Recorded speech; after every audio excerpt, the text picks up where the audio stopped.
Grace and peace. Welcome to Judah's Roar Domestic Violence Awareness Initiative YouTube channel. I'm your host, Apostle Cheryl.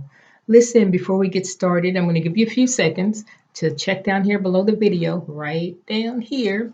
Make sure you subscribe if you've not done so already, and then click that bell for notifications, and you'll be notified each time we upload a new video, which is every Sunday at 4 p.m. Central Standard Time.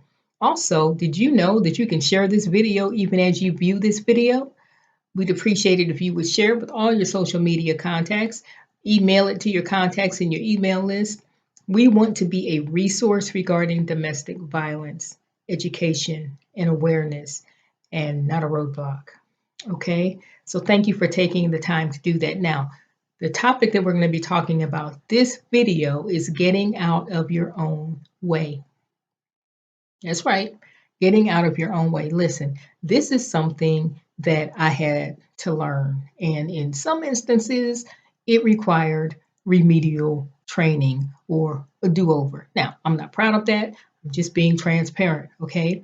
We're going to be talking about getting out of your own way. Now, another way of looking at that is self-sabotaging behaviors, undermining behaviors, which means that we're doing things that pretty much guaranteed to not get us what we claim we want to see happen in our lives, okay? And so we're going to be talking about getting out of your own way. We're going to take a look at why we engage in these behaviors, what the objective might be, and what we can do about it, all right? So let's get started.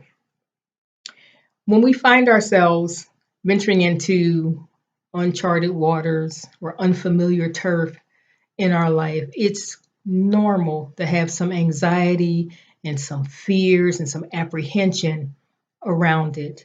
And so then it's not unusual for us to engage in behaviors that will prevent us from going there, that will prevent us from experiencing, we hope, what it is that we expect to experience if things don't change. So again, we're talking about getting out of our own way. I submit to you that all behavior is goal-oriented. All behavior is goal-oriented, okay? It really truly is. There's a goal behind every act that we engage in, and every act that we choose not to engage in. There is a goal, there is a purpose for it. We're not just out here randomly acting. There's a reason that we conduct ourselves the way that we conduct ourselves, okay? And oftentimes, our actions, our behaviors, or even our lack of action is not designed by us to cause something to happen.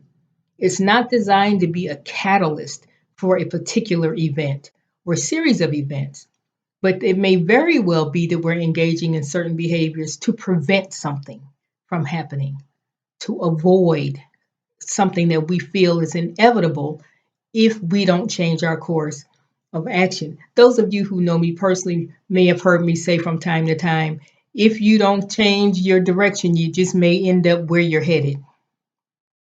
If you don't change your direction, you're going to end up where you're headed, okay? If we don't do something different, we can expect things to work their way out to a logical, rational conclusion based on the action or lack of action that we've employed, okay? So remember, sometimes our behaviors are designed to prevent a problem, not to cause a problem. Now, what might this look like? Here are some of the ways that this can present. Here are some of the ways that we can find ourselves in our own way. Number one, procrastination. Procrastination. Procrastination is defined as the act of putting off or delaying, especially something requiring immediate attention. So putting off or delaying, deferring, pushing it back, ignoring it, especially if it requires immediate attention. Especially if it requires immediate attention. That means that it can be urgent. A person who is an accomplished procrastinator will make excuses, they will delay, they'll get busy doing other things, they will do everything but the thing that needs their most immediate attention at that time. If you're a student in college or a student in high school or a student in life, it could be not studying for a final exam, not studying for an exam that's going to determine what your overall grade is in a course. Okay, so procrastination is one way that we can get in our way. Forgetting. Did you know that forgetting is actually a coping mechanism? Forgetting is a coping mechanism. And it's often engaged when we don't want to do something, when we really don't want to do it. You know, that doctor's appointment that you really don't want to go to because you're dreading what they may say, and you forget the time, you forget the date, you forget you have an appointment at all until it's too late to be seen. Forgetting. So sometimes we will forget, all right? And that's a way that we can get in our own way because whatever we've determined was important enough to establish an appointment for in the first place probably requires fairly immediate attention. Okay. All right. Breaking promises, not following through. What will be the purpose of that? Well, sometimes we overcommit. If we overcommit, the reason might be that we have a difficult time saying no. We have a difficult time acknowledging to others that there are limits as to what we can do, okay? That we don't have an S on our chest, that we're not a superhero necessarily, and that there are things that are outside of the realm of possibility for us at that time.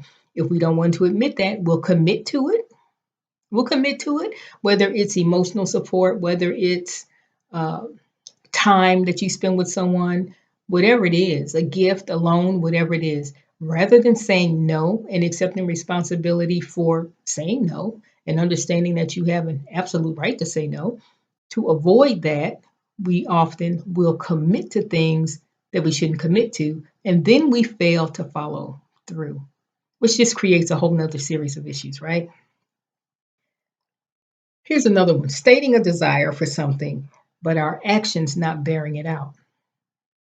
Stating a desire for something, but our actions don't bear it out.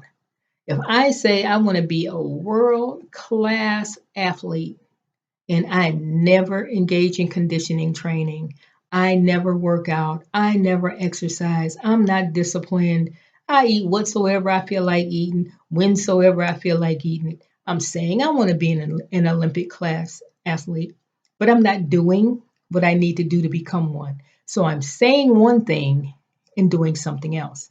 We're still talking about getting out of our own way. Here's another one, being late for an important appointment. What will be the purpose of that? Well, how about maybe you didn't want to go in the first place? And if you get there late enough, they won't be able to fit you in, right? And then it gets rescheduled all over again. So it's been delayed, it's been deferred, it's been put off, okay? It's the scenic route to procrastination. That's what it is. Okay, so being late for an important appointment. Quitting when things become difficult. Each of us probably knows at least one other human being who, whenever things get difficult at all, they quit. They throw in the towel. They walk away. They throw their hands up in frustration. They abandon the project. They abandon the relationship. They abandon the job, whatever it is. Okay. So quitting when things become difficult, right, is another way that we can find ourselves in our own way. Now, you certainly, there is a time when quitting is appropriate. And really, quitting might actually be a promotion. Okay. So there are times when it's appropriate. We are certainly not saying that you just hang in there no matter what, no matter what's going on, no matter the circumstances. But if you find yourself quitting all the time, there's something off. And you need to ask yourself, what am I doing? And what is it that I actually want? Okay. Unhealthy use of substances is another way that we can get in our own way. When we become dependent on anything, and certainly if it affects our ability to process, to think, our cognitive abilities, our ability to reason or to be, or if it affects our ability to maintain control of what happens to us in our physical body and our physical self, then that's concerning. That's very, very concerning. So, unhealthy use of substances. Listen, a substance can be food, it can be alcohol, it can be prescription drugs, it can be illegal drugs, It can be tobacco products. It can be vaping. It can be sexual in nature. It can be food. Okay. So anytime we like balance, that's an issue and that's a concern. So unhealthy use of substances is another way that we can get in our own way, because what it does is it provides an excuse that many in society will accept for substandard performance in our life or substandard accomplishment in our life. Okay. What might this look like in a relationship? What might this look like in a relationship? Okay. If we are getting in our own way from the perspective of embarking on relationships or maintaining relationships, it could look something like this: acquiescing to or choosing yourself someone who is emotionally unavailable. Someone who is emotionally unavailable. Why would they be emotionally unavailable? Well, maybe they already have a person. That's one way. Um, Maybe they have a history of trauma. Maybe they have a history of domestic violence. Maybe they've not addressed these things successfully. Maybe they're not finished walking through that process. Haven't gotten to a place where they can engage in a relationship in a healthy manner. All right. And so this is, in sense, self-sabotage. This is getting in your own way, because what you say you want, see, this kind of goes back to what I said previously. What you say you want, you can't have in that situation, because they don't have it to give to you. They don't have it to share with you. And so when we engage in relationships, whether it's a friendship or an intimate relationship or a business relationship, and it can be a spiritual relationship where your need cannot possibly be met under those conditions, then what you've done is you've gotten in your own way. Now, why do we do this? Well, there are a variety of reasons why we might do it.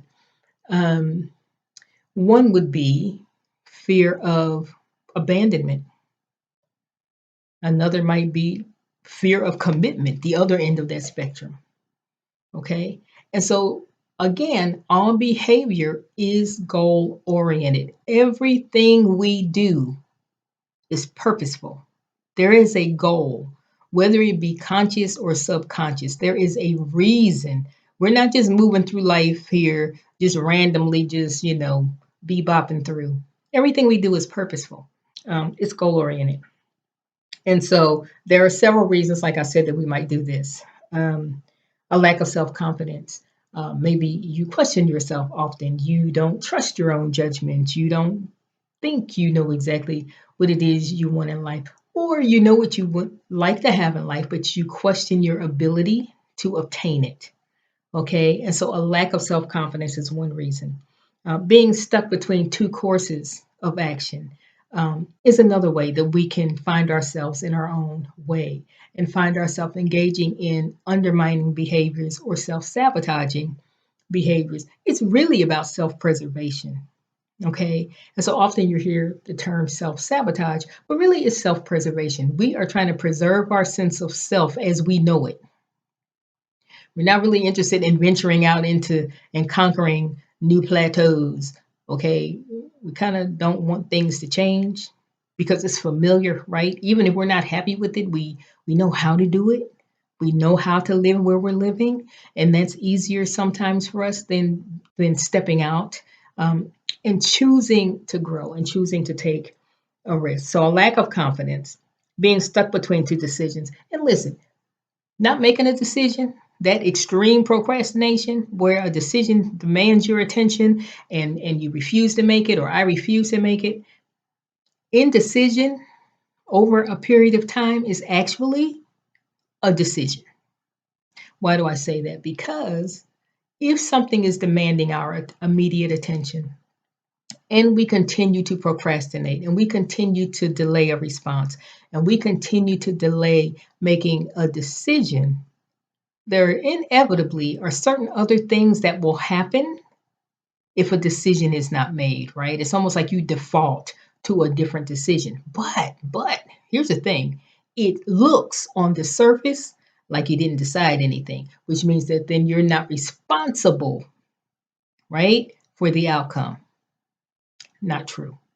Indecision is, in fact, a decision. If I choose to do nothing, then I am choosing to default to whatever happens due to my lack of action. I'm choosing the other thing. That's what I'm doing. Okay? Fear of actually succeeding, fear of success. Now, why would anybody be afraid of succeeding? Well, with an ascension, with a promotion, with elevation comes increased responsibility, right? Increased visibility, um, increased responsibility to answer to others for what we're doing or what we fail to do. The visibility increases, right? So increased responsibility. And if we don't want increased responsibility, then we don't really want to succeed. Okay? It's the expectations of ourselves and of others for ourselves invariably increase with promotion, right? With success. People's expectation of us becomes elevated as well. Then we might be concerned about the opinions of others. Well, if I pick what's behind door number one, what if everybody thinks I should have picked what's behind door number two? If I pick A, what if people think I should have picked B? If I decide to do this, what if they think I should have decided to do that?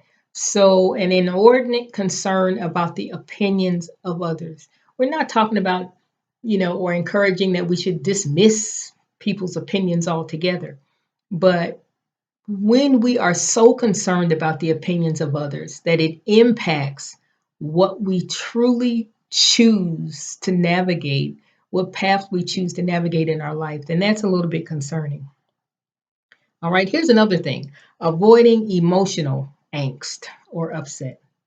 So sometimes if we think that something's gonna hurt, if we think something's going to be really disappointing or devastating or painful emotionally or whatever, then we may get in our own way and we may go to great extremes to avoid making a decision, to avoid making a commitment. The thought process behind avoiding emotional pain or discomfort is this: if I don't try, I don't expect that I'll succeed, but I don't have to accept that I failed, right? It's not like I did it and it didn't work. I chose not to do it. So then, in a sense, it's not a failure. I didn't go for it. I elected not to. Okay. And sometimes when we choose not to go for something, when we choose not to reach for something, when we choose not to move forward, we are protecting ourselves from the idea or from the possibility that we may not succeed. And what does that mean for us as individuals? We are still talking about getting out of our own way. Okay. If we don't reach for something in the first place, then we can say, well, it just wasn't meant to be. When in actuality, we don't know if it was meant to be or not. We know we likely won't accomplish it if we don't try, right? The answer is almost definitely no if we make no attempt. But then we don't have to explain why we tried and didn't succeed in the event that it doesn't work. Okay.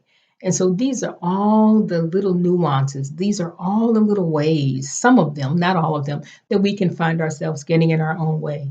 And remember now, all behavior is goal oriented. The key is to take action.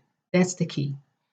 Not in an impulsive way, not, shooting from the hip and I'm just going to go for it. Not like that, but being thoughtful and being strategic about what it is that we truly want and what it is that we're trying to accomplish. So ask yourself this,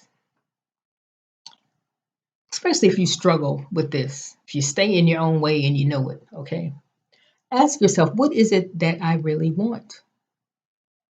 And then challenge yourself to document what you're doing to caused that to happen?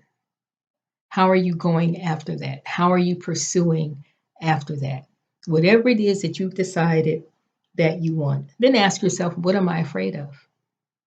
Because if I'm not taking action to accomplish what it is that I say that I want, then I need to be able to identify if I'm going to ever get out of my own way, I need to be able to identify what it is I'm afraid of. What is it, A, that I think I will cause if I pursue this thing? Or what is it that I'm preventing by not pursuing it? What am I preventing by not pursuing it?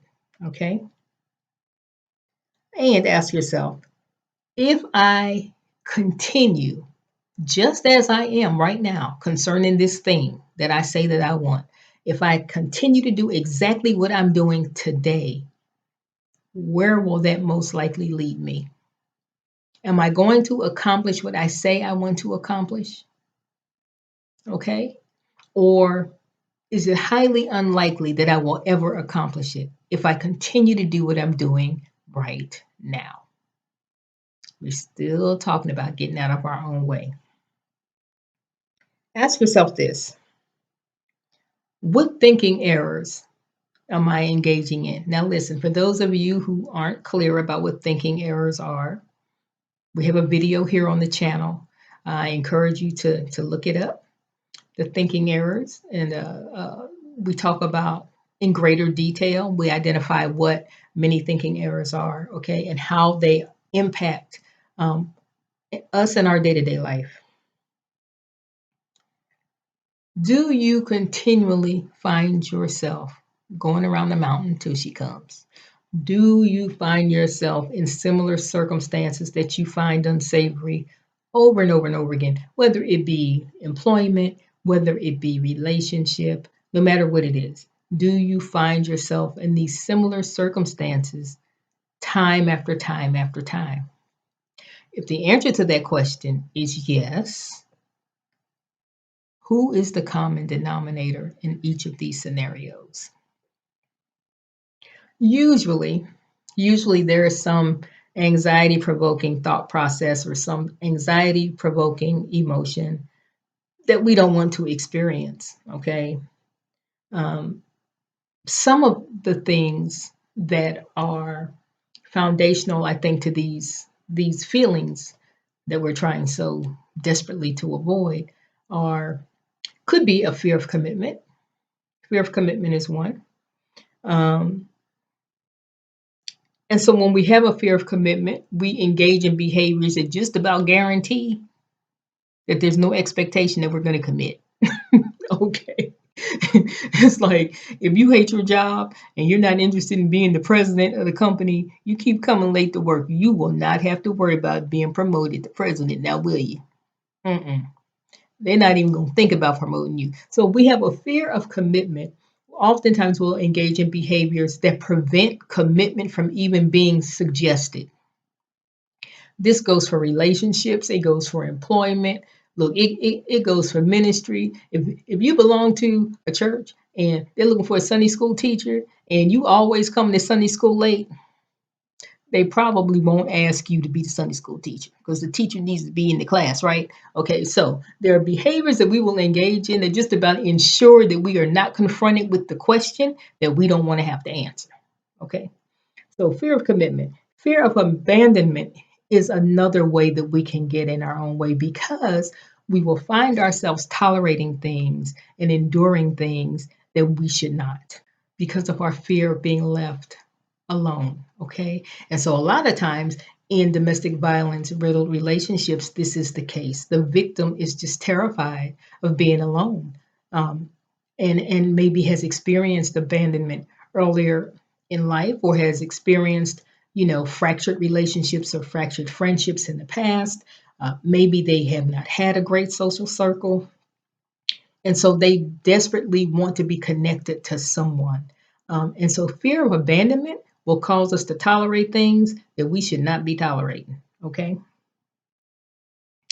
Another way that this can manifest in relationships is for an individual, regardless of gender, to make it clear that they're seeing a whole lot of other people at the same time. Multiple people. Now, what's the point of that?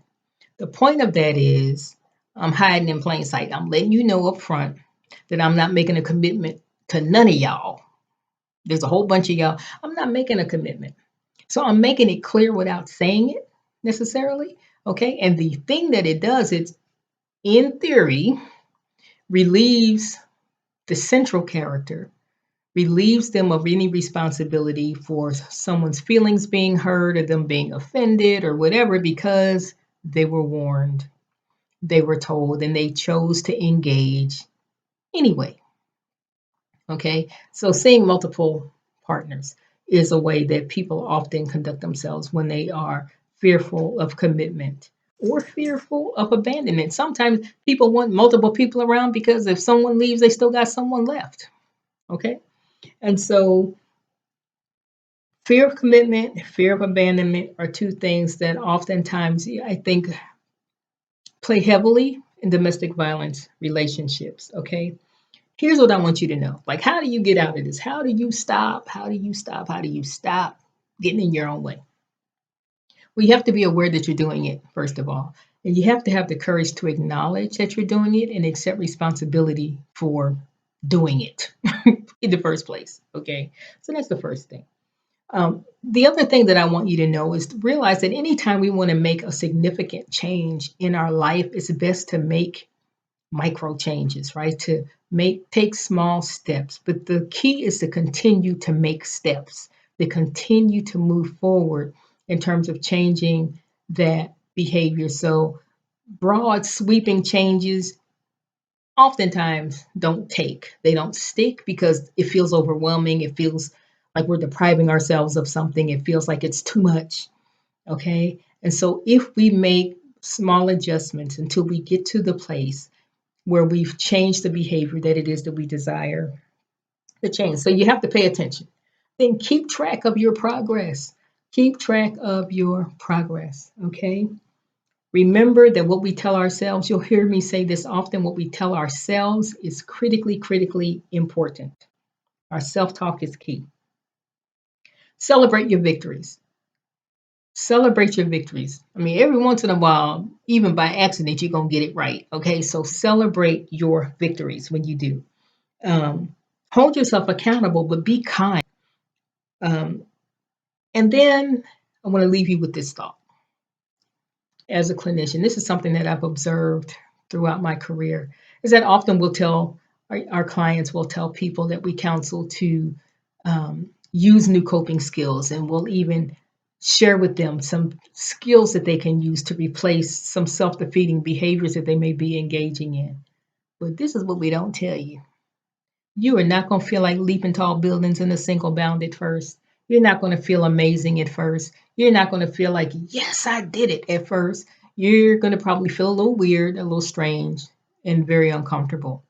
But I want to encourage you to continue to make positive changes. Be determined that you're going to stay out of your own way. I'm going to get out of my own way and I'm going to stay out of my own way. Be committed to that. You deserve it. You deserve it. This is Apostle Cheryl with Judah's Roar Domestic Violence Awareness Initiative. It's our prayer that this video has been helpful and that you'll be able to get out your own way and stay out your own way. All right? Please subscribe if you've not done so already. And we encourage you to be a resource and not a roadblock. Blessings to you. You stay safe.